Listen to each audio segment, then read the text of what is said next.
May is Maytag month at Lowe's. Save on our exclusive selection of Maytag appliances with collections found only at Lowe's. Get up to $200 via prepaid card by mail on your purchase of select Maytag major appliances, a brand you know and trust. Shop in store or at Lowe's.com. Lowe's, home to any budget, home to any possibility. Manufacturer's rebate. Prepaid card amount varies based on purchase. Offer valid through 6/2. Exclusions, terms, and restrictions apply. U.S. only.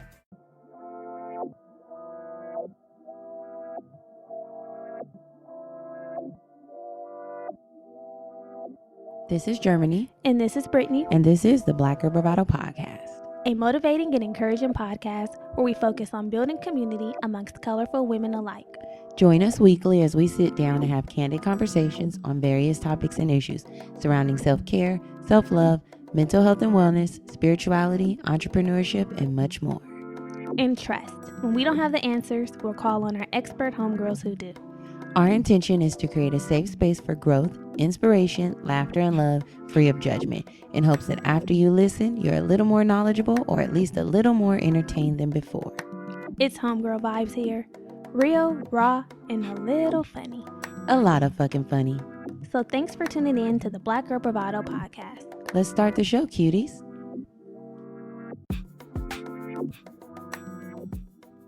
Hey y'all, welcome back. Welcome back, boo-boos. We're here another week. Another week. How's it going? It's going well. How are you? How was your weekend? I'm good. My weekend was eventful. On Saturday, you know what? This is sad. It's like Saturday was not that far away, and I do not be remembering what I did. Okay, what you really don't remember? No. I'm sitting here with my head down. I need to start writing that in the notes. I'll say what I did this weekend. Okay. On Saturday, I had kept it cute in the house during the day, and then in the evening, we took Jared out, one of Andres' friends, to celebrate his birthday. We hung out, had some drinks. You went to Graham's to celebrate her birthday before coming out. I did go sell. That's what I did. The thing is, the Saturday was not eventful. The first half, I was just running errands, and then the second half, celebrating birthdays. Yeah, so that was. And then was Sunday, we had a photo shoot. Mm-hmm. We had a photo shoot. Kept it cute. That was it. It was very, very mild weekend. But it just seems so busy. I'm hoping this weekend I'm piping it up. Remember that song? Pipe it up. You wanted that for this weekend too. But this next upcoming one, I hope that something's cracking. I only have dinner planned, so. I don't have no piping up plans. You do. You're also going to dinner and celebrating a birthday. I'm going to dinner, but when you said pipe it up, I thought you meant dancing. I'm just saying, like, a turn. I'm going to dinner on Saturday. You are? Yeah. So maybe something will be going on. And hopefully, cross your fingers, there's something to do on Sunday. Yeah. Cross your fucking fingers. Fingers crossed. But we'll see. So yeah, we'll see how the week pans out. But yeah, this weekend was cool. Back to it this week with work. Yeah. Mm-hmm. What we're also back to, the ratings and the reviews. That's one thing I'll never forget. I might forget what I did during the weekend, but I do not forget about the ratings and the reviews. If you're new here and you've been liking what you've been hearing and you have yet to leave a rating and a review, please take 2 seconds out of your day to leave us a rating and a review. They really help. If you're old here and you haven't, shame on you. Houston, we have a motherfucking problem. What have you been doing? What have you been Sitting doing? on your hands. Sitting on your hands, not giving us our flowers. What the fuck? We need you because people have come back time and time again, left 2 and 3 reviews. Time and for you after time. not to leave one. We're reading you. We're calling you out. We are getting you together. Do your part here. Do your part. So let's read our review of the week for a homegirl that has done her part. And for that, we are appreciative. This one comes from Scola. She says, your girl is hooked. I'm honestly sitting here speechless about what to write because there's so much good. I've only recently started listening to podcasts and stumbled upon yours at the beginning of this month. Being in my early 20s, I love hearing about experiences from older women, especially Black women. Hold on. It's older for me. As soon as I heard the word older, I perked up. Girl. We are older, though. We're not that much older than you. We're older than her.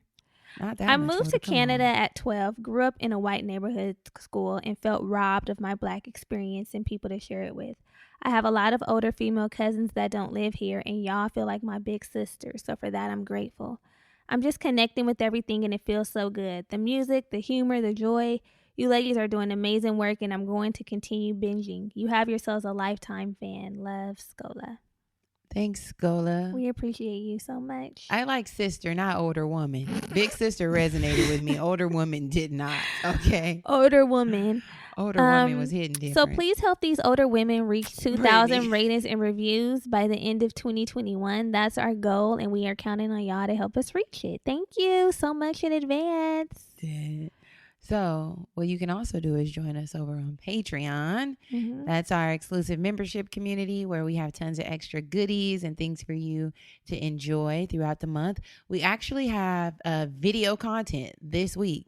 Hold on to your titties. Check us out. Yes. We actually have the video. Video content of this week's episode will be uploaded to Patreon this week. Yes. We also have our mid-month check-in, or it ain't mid, but monthly check-in. Our monthly check-in, yes. That will be up this week as well. Yes. So if you haven't already tapped in, we had an episode about shadow work, which this episode we touch on shadow work a lot. So if you're interested exactly what is shadow work, how you can work on your shadows, yes, then tap in over on Patreon and check out the episode. It was a full episode. For the besties.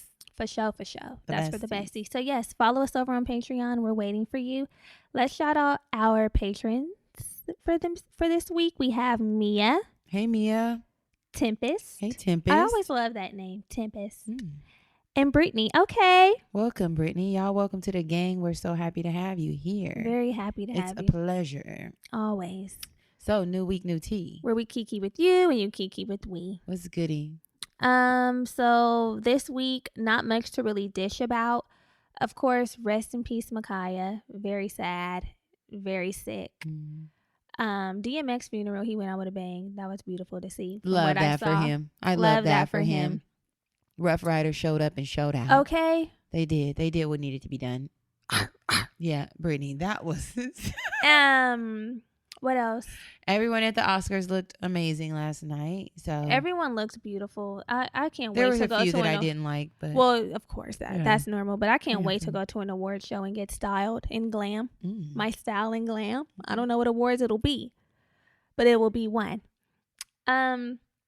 So yeah, I think that's all for the tea this week. Yeah, it's pretty short, really short and sweet. Yeah. So last week's episode, we're still in the Heal Thyself series, y'all. This is actually the last episode. Final episode. Final one. So part 7, pardon me, y'all. Part 5 was last week. We talked about healing intergenerational trauma with Mayumi.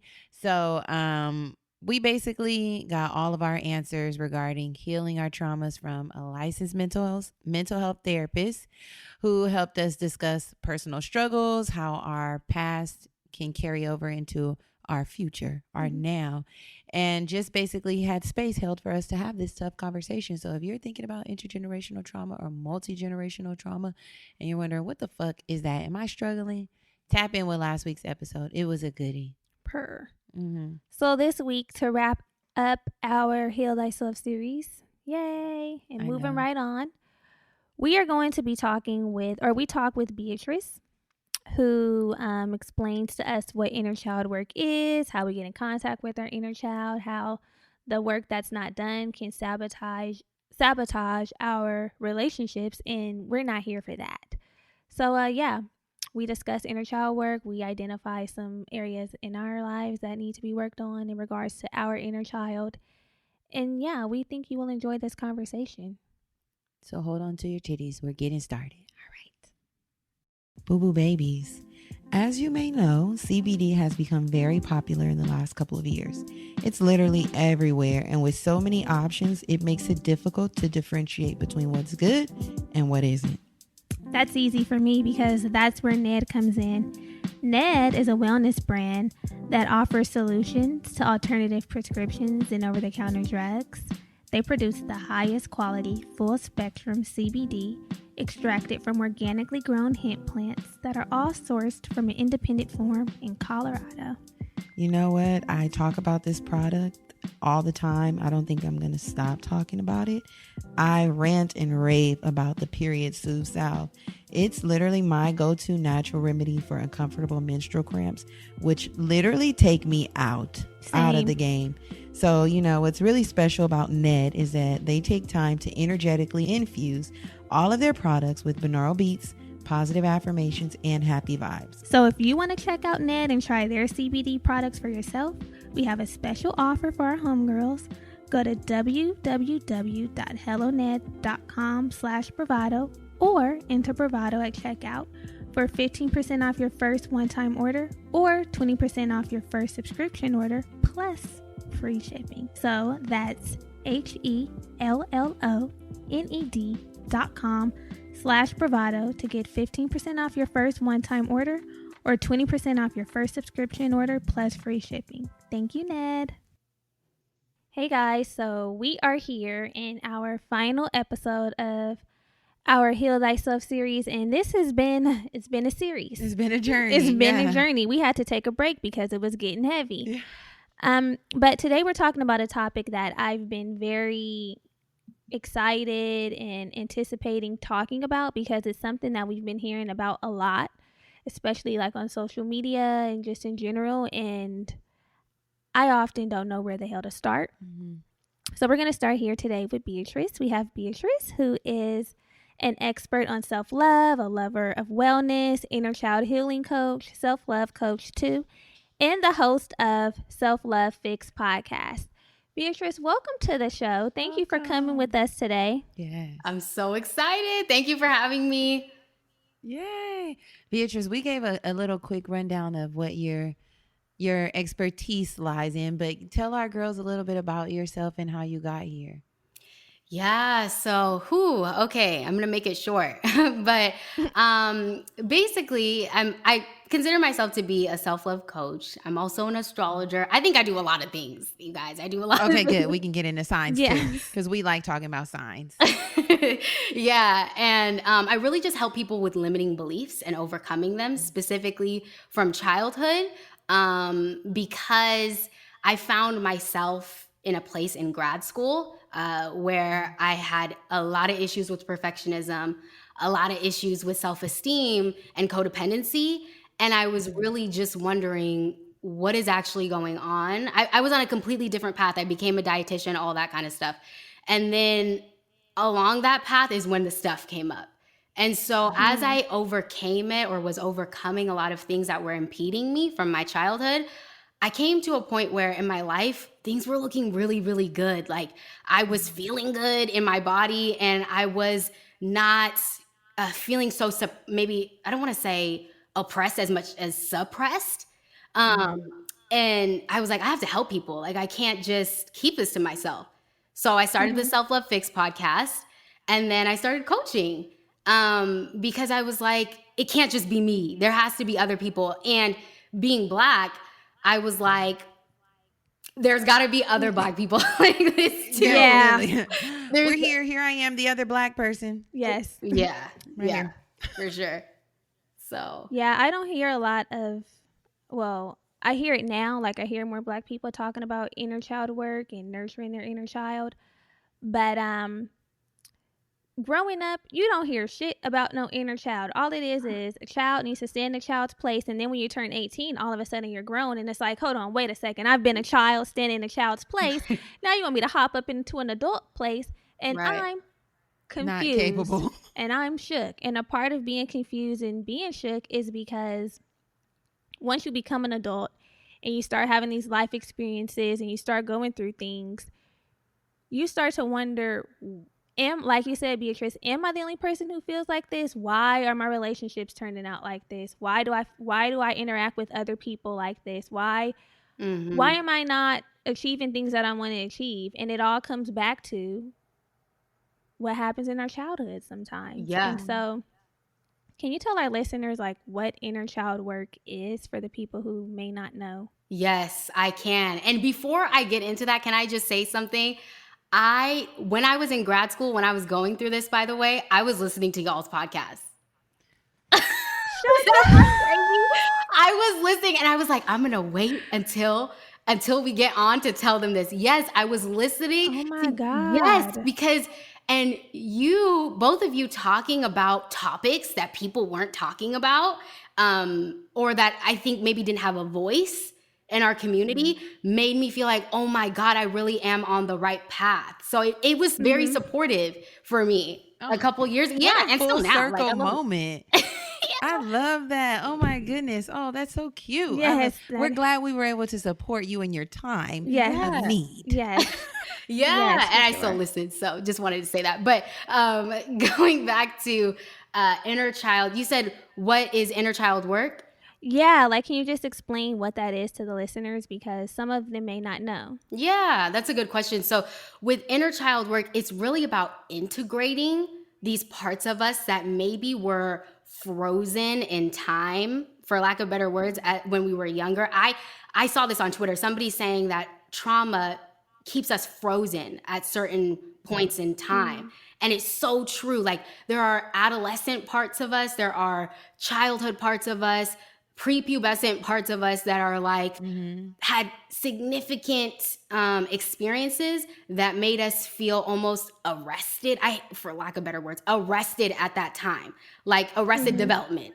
And so it's inner child work is about integrating these parts of us that we may be left behind because we didn't know and we didn't have the tools as adults, so that we can have healthier relationships and so that we could just feel better. Like, how many times do we just not feel good within ourselves unless this goes well, or we have this relationship, things like that? Yeah. All the time. So how exactly do we get in touch with our inner child? Like, what are we doing? Because we've been seeing inner child work, and I'm doing the work, and I'm, getting back to my inner child all over social media. But some people are like, okay, where's mine? Where is it stored at? Because I need to call her up and get in touch with her. Oh my God, that's a good question. And I think that our those aspects of ourselves, that inner child part of us, only really wants to come out when it feels safe, when they feel safe. You know what I mean? Because it's like, for so long, how many of us have been putting up walls or with other people, and in the same breath, we're doing that with ourselves. We're putting up walls, and we're like, I don't want to go there with you. And in the same breath, I don't want to go there with me. I don't want to get vulnerable with me. I don't want to touch on stuff that might be scary or might remind me of something I don't want to talk about. So it's the willingness to be vulnerable with yourself, I think. Yeah. Does that make sense? Yeah. That's the part that's always hard for me, is the vulnerability with myself. Yeah, I think that's the first step, because like, we expect people to be vulnerable with us, and the idea is that you're vulnerable with someone else because that creates intimacy and deeper relationships. But if we're not vulnerable with ourselves, it's like you're being fake with yourself while you're trying to forge this. Yeah, get deep with somebody else. Like, queen, self. Start here. Start with self. Right. You know, one thing about inner child work that I think is intimidating is that it's the removing the veil of what could have been like the perfect childhood, or what you thought was a good childhood. And I know that some people don't want to do work like that because they don't want to feel like their parents let them down. Like, it's kind of like, I don't even want to go into it and try to figure out what happened, because then that's gonna make me look at my parents differently. But how can somebody like work through those feelings? Because I guess in my understanding, I feel like hopefully there's a way that we can get to just the solution and not try to place blame on anyone, but just figure out how to do better, Yeah, I agree. And I think that's exactly it. It's like we're trying to, as we're seeing more of the human aspects of ourselves, like the shadows of ourselves. And I don't know, should I explain that term, shadow? Yes, yeah, please do. we yeah, definitely, please. Okay. Yeah, so the shadow aspects of ourselves are the parts of us that we push away. We don't want people to see, the parts we don't want to get vulnerable with because we think it's not normal or it's not acceptable, so we hide it. So those parts of us, like, the thing is, as we accept those parts of us, when we're talking about our parents and maybe what happened in our childhood, which I get you, like, it's like, I don't want to see my parents in that light. Well, the irony is, as we see and accept more parts of ourselves, we see and accept parts of them. Because I agree, I don't think this is a blame game. And I come from a background, or a lot of my clients are people who come from, and I don't know if I feel like y'all have touched on this term, like maybe more narcissistic parents, or I was like, I remember hearing some of this on the podcast. The narcissist. Yeah. So like maybe parents who lean more on the side where they're not able to see their children, or not able to hold space for their experiences. And it's like, that's a different ball game. But with what you're saying about how, my relationship with my parents, like, I want to keep it and it's fine. But it's like, you can do both. You can speak to the things that hurt you before, and you can understand that your parents are just human. Yeah, definitely. Oh, it's so hard. And speaking about parents, a lot of inner child work is reparenting or self-parenting your inner child, right? Mm-hmm. Is there a difference there, or can you explain the difference between reparenting and self-parenting? Yeah, so that's a really good question, because I think it's almost similar, but I feel like with self-parenting, it's like you stepping in and holding your boundaries, and you saying, this is how it's going to be for me. I'm going to step up for myself in this moment and choose what I know to be good for me. And I think reparenting is like, it has more to do with limiting beliefs, because that's really what runs our worlds a lot of times, is what we learn. I mean, when we're kids, literally we're sponges. This is why kids can learn languages, when like 4, 5, 6 languages. Mm-hmm. Yeah, when they're young. When they're young, they pick up on everything, because it's like your brain has the capacity to absorb. Yeah. So reparenting, I think, is more like, what did I learn from my childhood that maybe it's not serving me, and maybe I need to rewrite.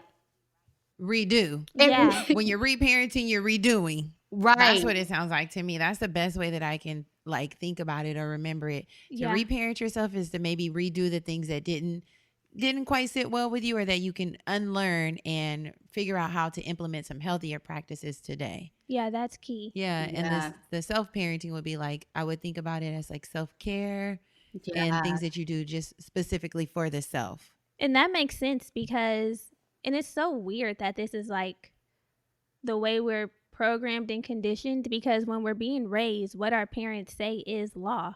So to have all of that for the duration of our childhood, for at least 18 years, and then all of a sudden when you're an adult and you have this revelation like, that wasn't necessarily right, or I don't quite like that.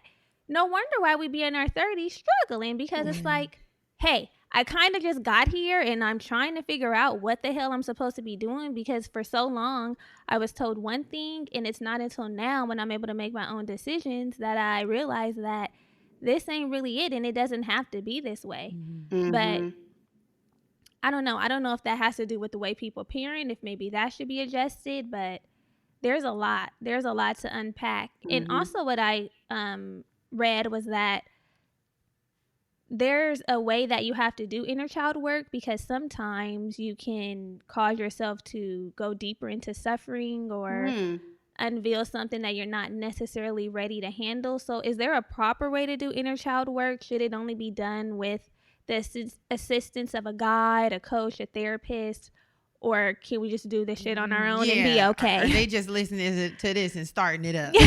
What are we doing? Yeah. That's a good question. And I want to make it clear, I'm definitely not a therapist. I'm a coach. And so I think that, when we've gone through very traumatic stuff, it would probably be very helpful. I know there's lots of different therapeutic techniques specific to, psychotherapy and things like that, where it's a safer environment to explore trapped memories.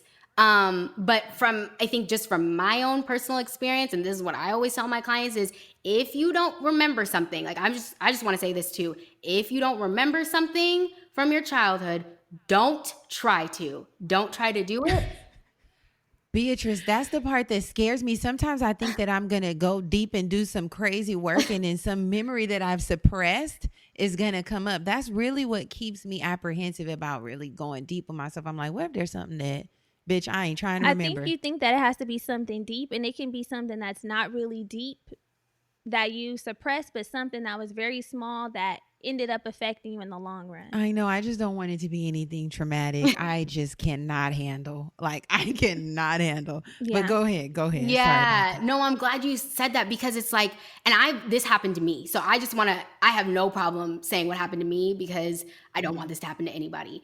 I was so into this stuff. I was like, oh, I really want to learn. I really want to unlearn too. So what ended up happening was I realized there was a lot of memories I couldn't access from my upbringing. And it made me upset, because I was like, I got into this thing where a big part of inner child work is validation, like validating yourself and being able to validate what you've gone through, because so many people say it's not that big of a deal, or what are you talking about?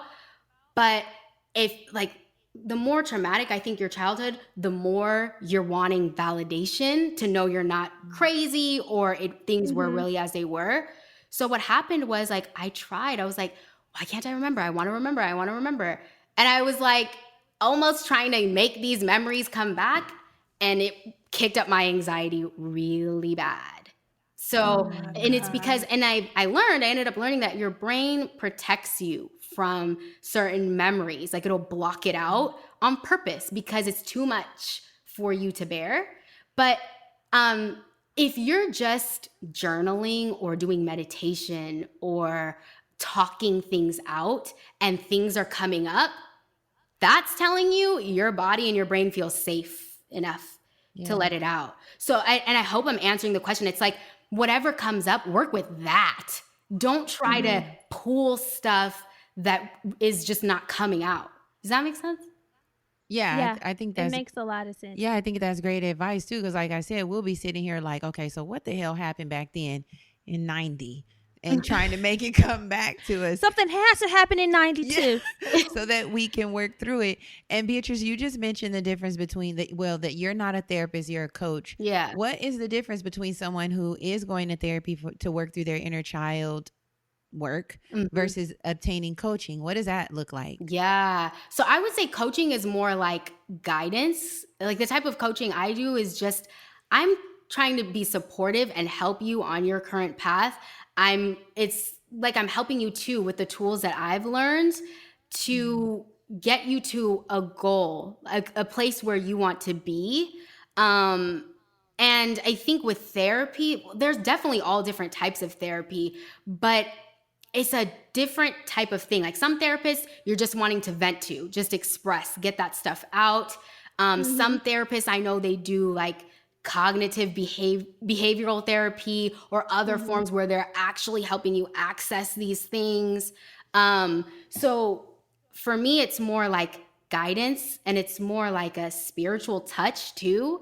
So it definitely looks different. And I know that some people do more than one. Like, my clients will do therapy because they want to fill their therapy bucket, and then they'll come to me. You see what I mean? Like, yeah, doing it in tandem, like as a support of one another. Yeah. I need a coach. So Beatrice, what are some ways that you've done inner child work? Like, what are some ways that you've worked on inner child work with yourself, if you don't mind sharing? And we'll share some too, or some ways we can identify. Yeah. Oh, that's a good question. I feel like it never ends. Let's start there. Like, it just never ends. And that's the mistake that I made early on, is to think like, I do something and it's done. Like, no, it's just getting in a deeper and deeper relationship with yourself. And so for myself, I really would say, for me, the biggest thing has just been that shadow work I was talking about before. You know, that thing where it's like, you think you're exempt. You don't do the thing that you point the finger at with everybody else. Like, you're like, I don't do this, but you do this. Yeah, like, you annoy me. She annoys me because she is always out talking and doing the most. And it's like, maybe you have a desire to do that, or you do the most too. Right. Yes. Yeah. So exactly. That's where I've done and continue to do a lot of the work, is taking a look at my stuff. Like, where might you be projecting or not, you know what I mean? You're missing something, for lack of better words. And I'd say perfectionism. Like I've worked a lot with that. The perfectionism is so real. I think even just being, because I want to give like actual tangible examples, but being on a podcast, like I don't know about both of you, but when I first started, I think I shook. Were you shook? Well, that, and I was reading word for word, like on a Word doc, what I was gonna say. Like, I was like, I can't mess this up. I have to make sure I don't so much as breathe too much on this mic. Yeah. Like, you know what I mean? Aww. Yeah. So I was doing, it was a lot of like releasing this thing of perfectionism, even just, I don't even know how to, because I could spend all day and I won't going into this, but just like this thing of I have to come across a certain way all the time, or if I don't come across, if I don't showcase myself this way, then people are going to think this about me. Or like even just with this screen right now that you're seeing, it's like, oh, everything looks nice over here, but I'll tell you right over.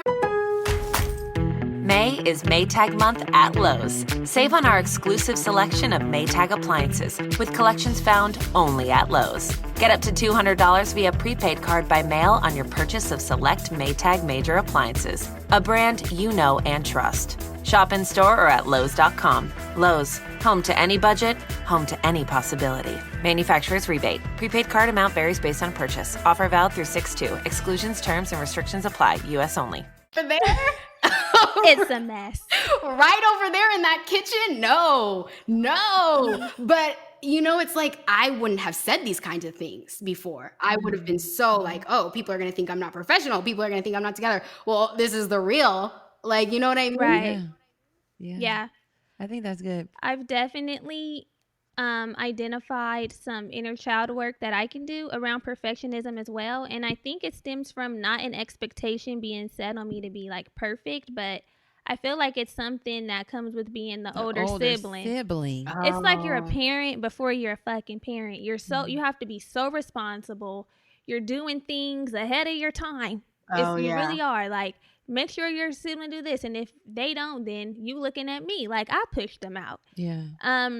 So I think that's definitely an area that I can reparent or do some inner child work in order to be better as an adult, because perfectionism is not possible. And I know there's a hell of a lot more that I need to do the work to identify. Jeremy and I actually had an episode about shadow work on our Patreon, and that's where we need to do the shadow work. We identified a mini laundry list of our shadows. We did. And so that's definitely some areas where I can do some definite inner child work. I think perception, I'm always concerned about people's perception of me. You know what's really sad? It's very, very sad. Yesterday, my neighbors have a dog. His name is Owen. He's a golden retriever. I went to touch Owen and I accidentally stuck him in the eye. It was not like but you know, like how you just reach in and I tapped him in his eye and he turned around and walked away, and I was like, what the fuck is Owen thinking of me now? It's that. Dead. I was like, oh my God, he's probably like, this bitch is not a friend. She just hurt me. But I do that all the time. But like my brain runs crazy about the way people are perceiving me. Yeah. And I don't know if it has to do with childhood, being the older sibling for sure. Like my mom always perceiving me as like the good child, right? Because it's just my sister and I had the good grades. Of course, we were doing the latchkey thing.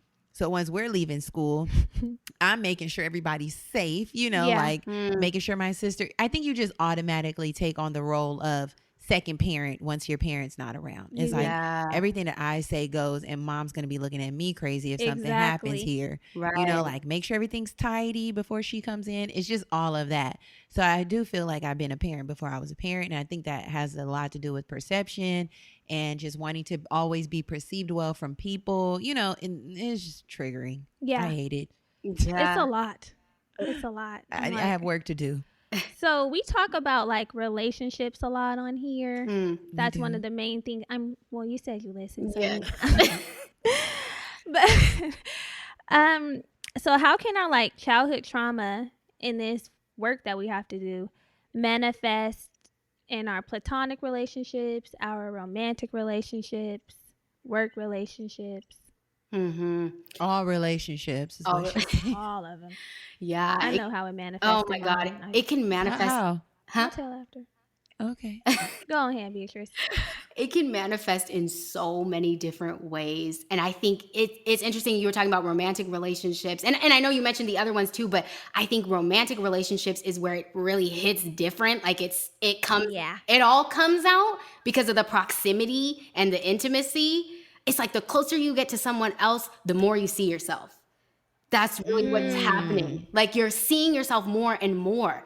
And so that's where it really comes out. And I think also with, I guess let's start with platonic relationships or friendships.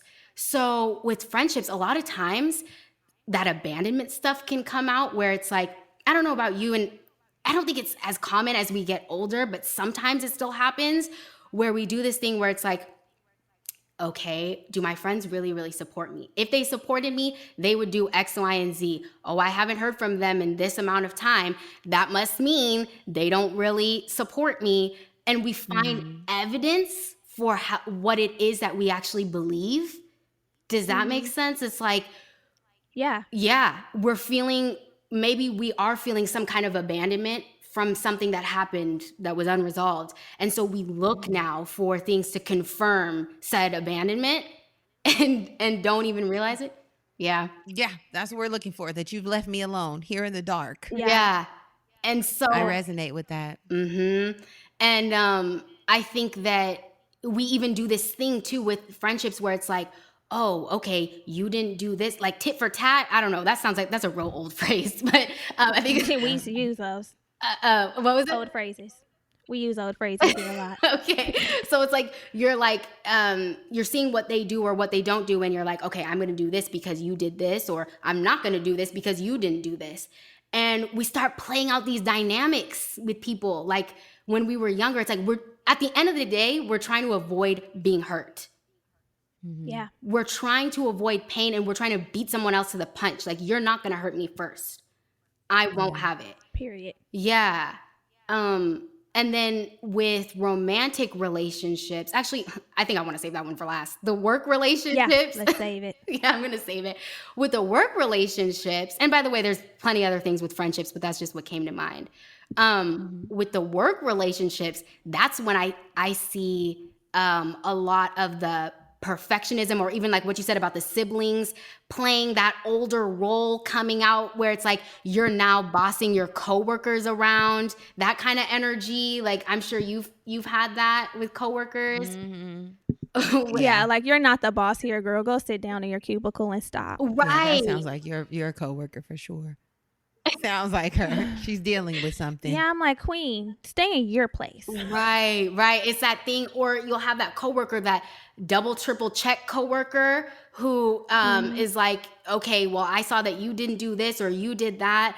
And unsolicited advice we might be giving or receiving from other coworkers. It's this thing of like, I'm trying to get a need met here. I'm trying, and with that example, it's like that coworker might be feeling good about themselves when they are leading, or when somebody else, when they can correct someone else. That's how they get their need of I'm important met. Yeah. It's like we're all just trying to, and that's the big part of shadow work, is like we're all just trying to get our needs met.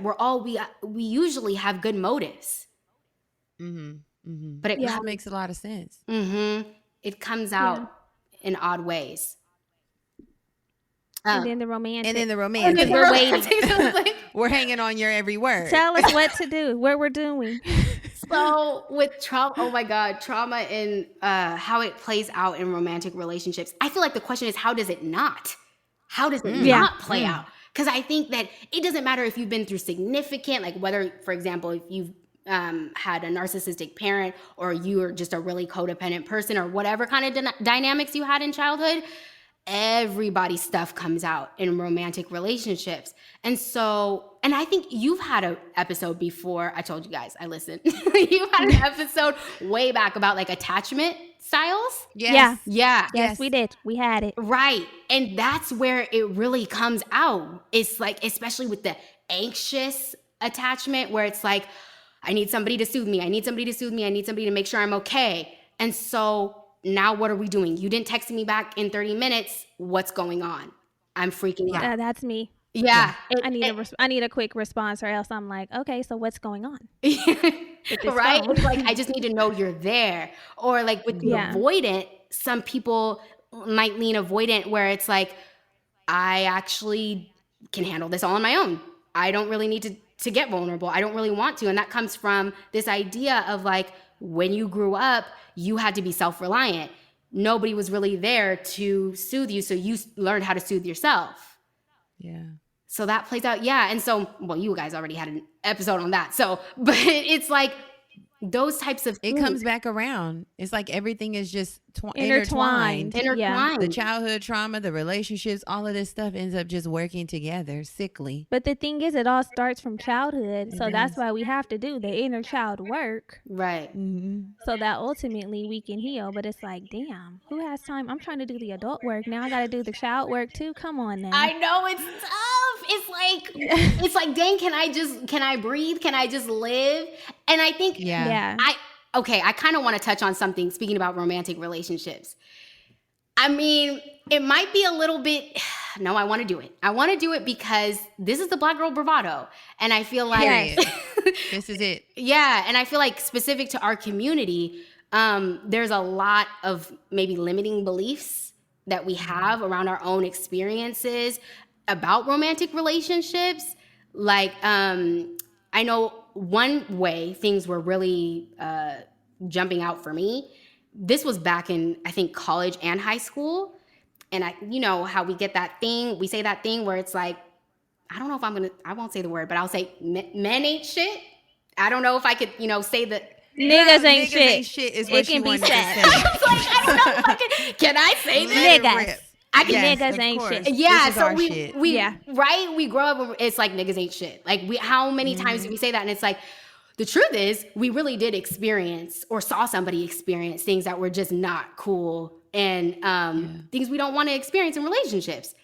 But then what happens is we end up telling ourselves that story and saying it. And then it's like what I was saying before, looking for the evidence, looking for more of it, seeing more of it. And then it's like, a lot of the times it's our unhealed dynamics that played out.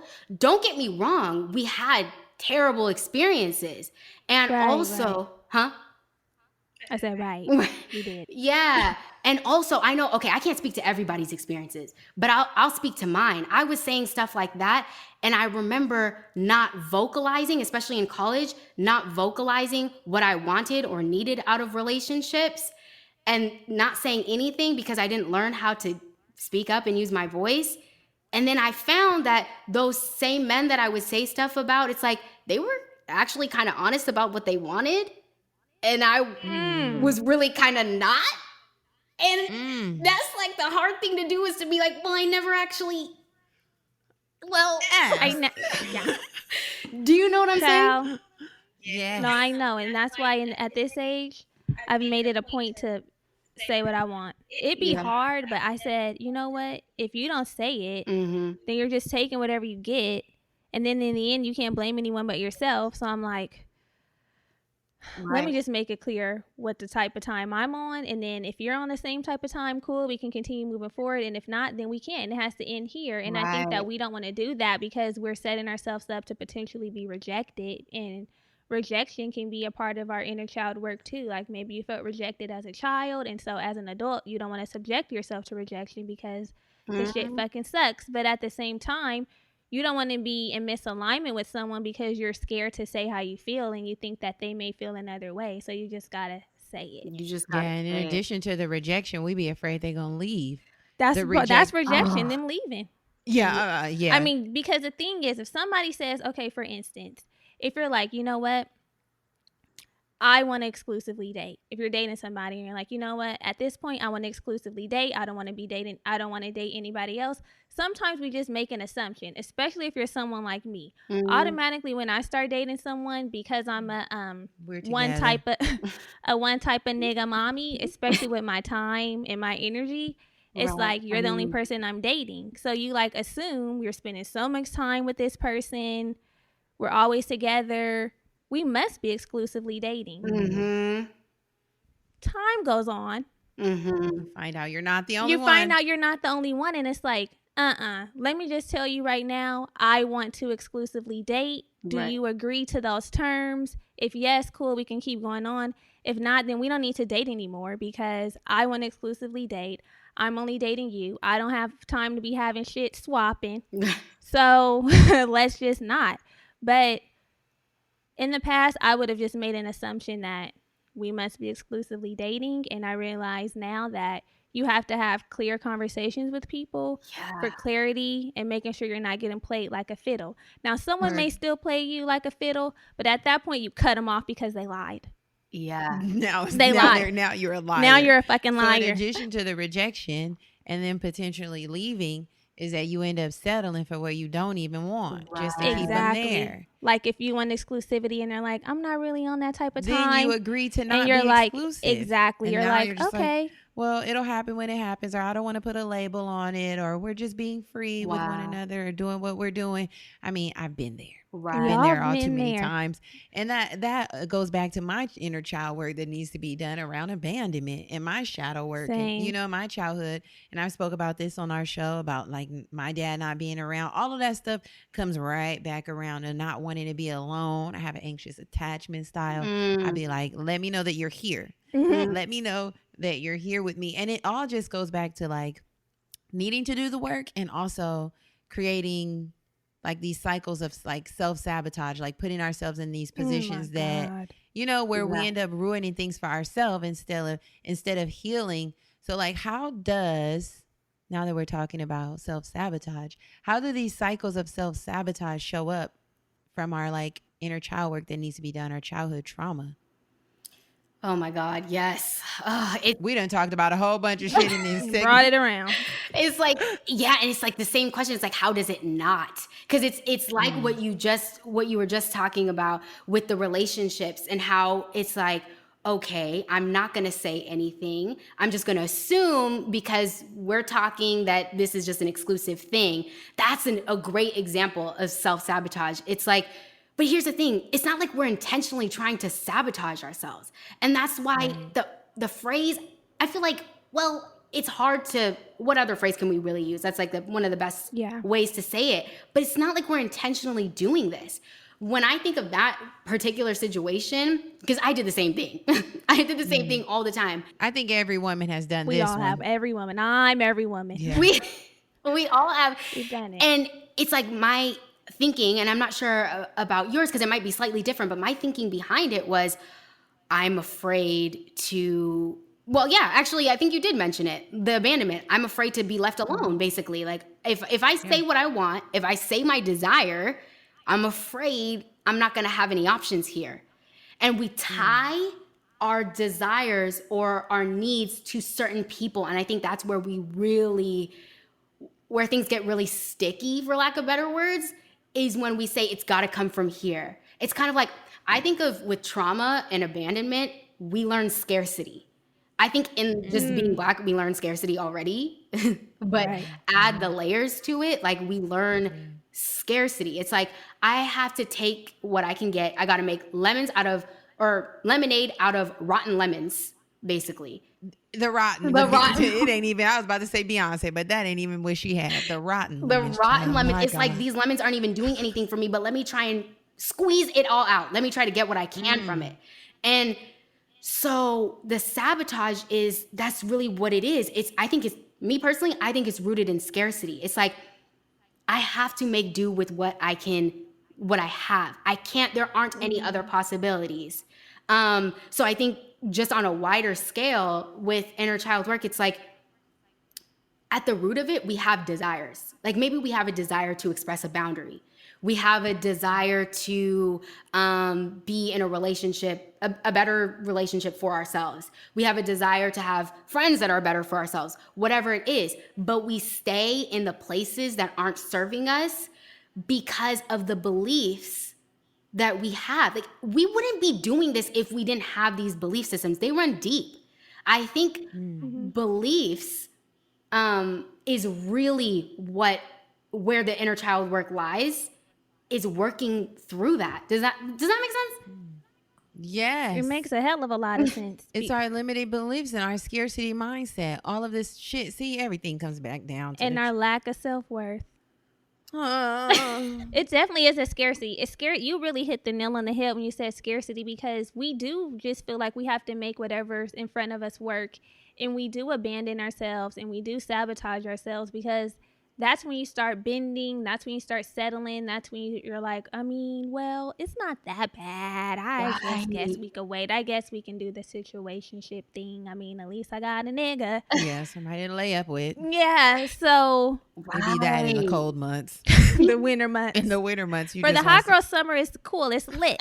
But in the winter months, get under me. yeah, I'll lay up with you. Get under I'll me. lay up with In the winter, it really gets like, well, what options do I have? But it's like, I think that's where we really, I mean, the winter, things are really getting scarce in the winter. But I feel like, oh my God, with the scarcity, it's like, that's what we're used to operating under. We're just used to not looking outside of how things are. That's really what it is. When you think about what you've learned in childhood, whether your parents meant to or they didn't mean to, they might have introduced you to paradigms and belief systems that keep you small. And like I said, 9 times out of 10, 10 times out of 10, it's just what they knew. They didn't know any better. Yeah. It's not like they're purposely trying to, you know what I mean? It's just they don't know any better. Yeah. So, Yeah. but then these things might be keeping us small, and it's all rooted too in safety. What do I know to be safe? For some people, we see this like, okay, in relationships, whether it's abusive, emotionally or physically, this is safety to me. That's safety. Yeah. Safety, why? Not real literal safety that we know as adults. Safety as in, this is familiar. Yeah. Comfortable. Comfortable. And we stay in some shit with a nigga just because we comfortable, child. Because I done been there and I did a bid. I did a bid a too. 10-year bid with him, and it was just because it was comfortable. It was like, oh, this is familiar. I know it. And also thinking about like, dang, what are my other options? Right. Because you can't see the other options when you're in some stuff. It's like the options, you're Ray Charles, Stevie Wonder to the options. And you just have to have hope.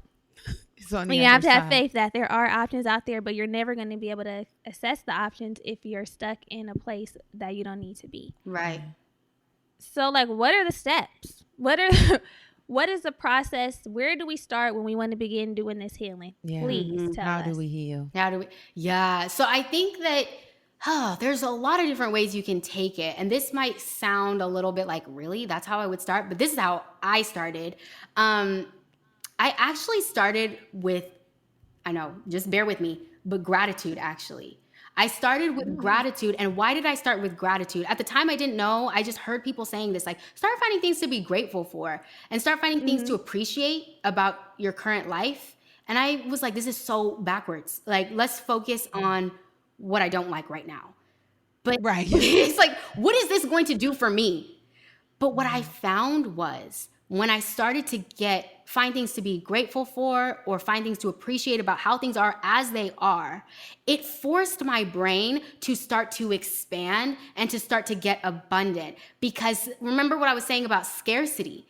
Like, we make a lot of our decisions and we do a lot of things that we don't even really want to do, but we just do it because that's all we know, and we're stuck in the scarcity. So if we can just start to feel better, I think people undermine how important it is to feel good in your body. I really think that. I think we're taught, again, I don't think it's on purpose. I just think that, you know, how we learn to go to school for 8 hours a day, even though we might not feel like it. How did we do that, by the way? Like, I don't know. I'm questioning the same. I'm questioning it with work as well. That's what I was about to bring it around. How the fuck am I going to work every day when I don't feel like it? Yeah. It's just the getting up and going. I hate it. Right. It's like, a lot of things we're just used to being not feeling good or being irritated or being like all these, not that it's bad to feel these things. I'm just saying we're used to not feeling good. And so, and even from childhood, trauma is literally living in a state of fear, a state of panic, a state of, I need to get my bare minimum met. So it's like, how can we start to integrate the fact that we deserve to feel good, the fact that we deserve to experience some joy? Are we going to be in joy 24/7? No, that would be a little concerning. But it would be a little concerning because we're human, right? But it's like we undermine that. So I think gratitude is a great place to start, a quick and easy place. I think things that allow you to observe yourself, like whether it's actual meditations, like guided or non-guided, or just taking a walk where you're just observing things, it allows you to scale back from this thing of I have to be thinking all the time and I have to be having my mind everywhere but right here. Mm-hmm. Yeah.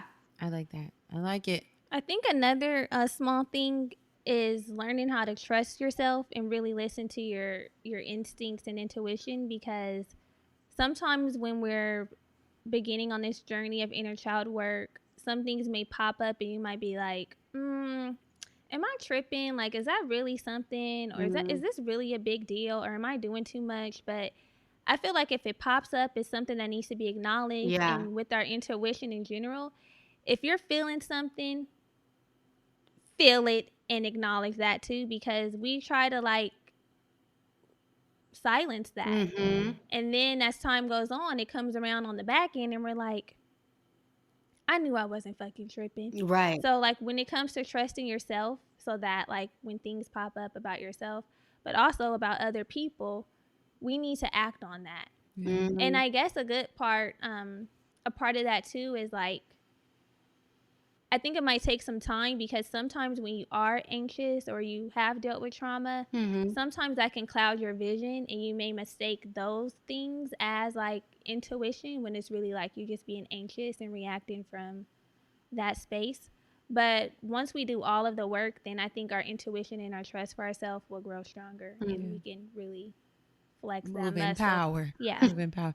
I'd say just getting a little more comfortable acknowledging our inner child. When we had a Sheena from Black Girls Heal on the podcast, we were having some emotional moments and she was encouraging us that when you're feeling those moments, identify it, acknowledge it, and even like journal to that little girl who's inside of all of us. And I think bring awareness to what they need at that moment. Yeah. So not being afraid to say, I'm feeling scared, or I'm feeling really good. This feels good to me right now. Yeah. And learning how to lean into providing more joy, or doing things that bring you joy, or leaning into, this is uncomfortable. Why do I feel this way? So acknowledging when it shows up and then trying to create some action around it. Right. Yeah. Is what I say. Another thing that I read is about how sometimes we have to grieve the parents that we didn't have, because sometimes we're so stuck on what someone didn't do for us as a parent, and it keeps us in these cycles. But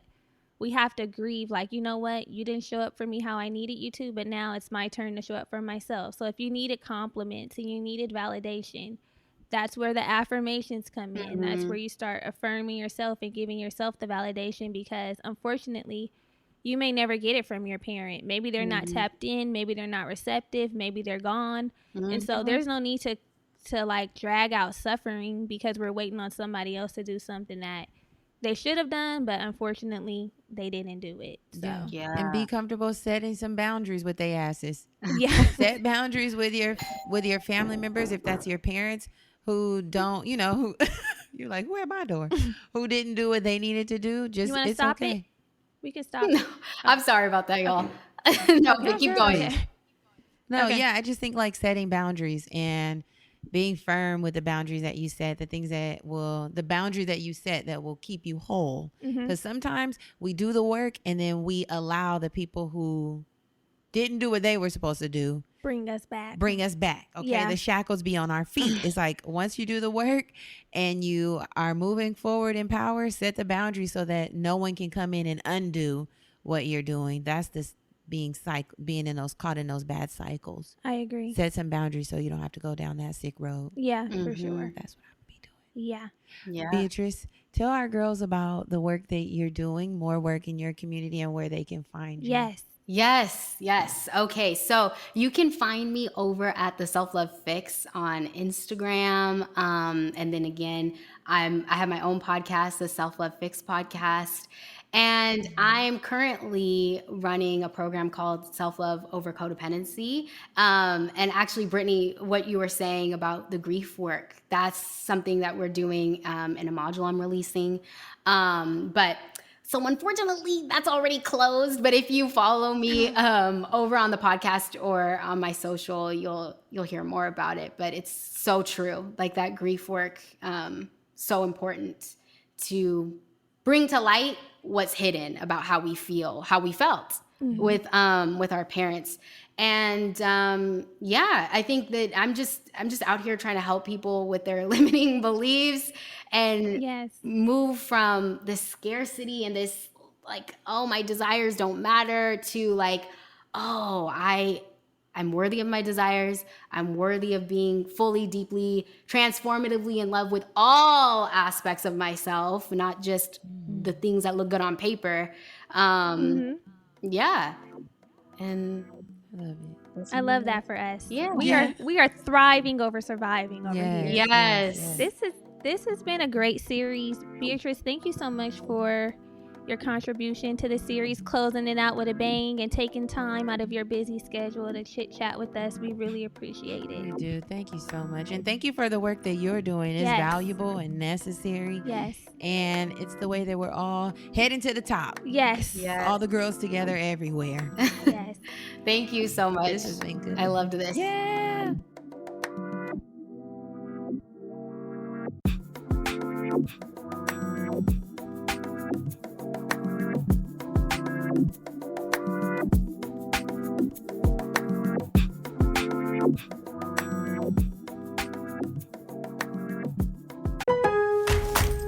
May is Maytag month at Lowe's. Save on our exclusive selection of Maytag appliances with collections found only at Lowe's. Get up to $200 via prepaid card by mail on your purchase of select Maytag major appliances, a brand you know and trust. Shop in store or at Lowes.com. Lowe's, home to any budget, home to any possibility. Manufacturer's rebate. Prepaid card amount varies based on purchase. Offer valid through 6/2. Exclusions, terms, and restrictions apply. U.S. only.